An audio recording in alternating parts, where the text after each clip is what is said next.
So acceleration when uniform circular motion is being executed, the direction for it is radially inwards towards the center.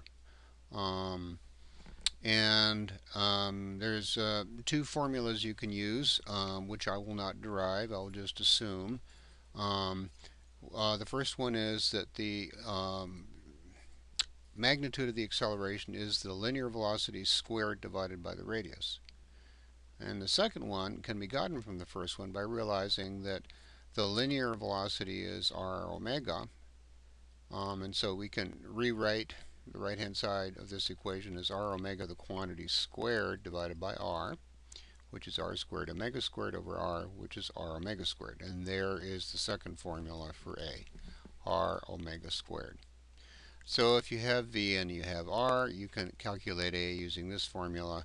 On the other hand, if you have R and you have omega, you can calculate A using the second formula. So just to give you an example, um, let's say you were on a merry-go-round and you were 2 meters from the center of the merry-go-round, and the merry-go-round was going around at a quarter of a rev per second.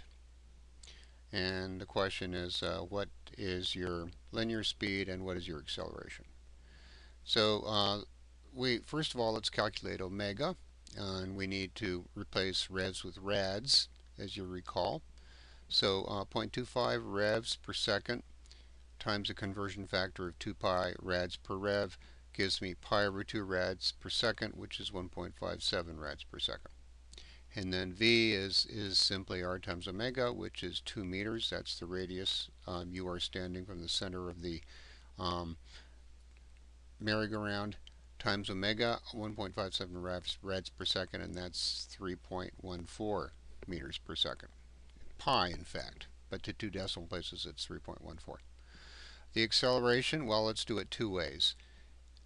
Using the v squared over r, it's 3.14 meters per second, the quantity squared over 2 meters, which if you do the math, you get 4.93 meters per second, radially inward. If you use the second formula, A equals r omega squared, that would be 2 meters times omega, which is 1.57 rads per second, the quantity squared. And you will get 4.93 meters per second using that second formula.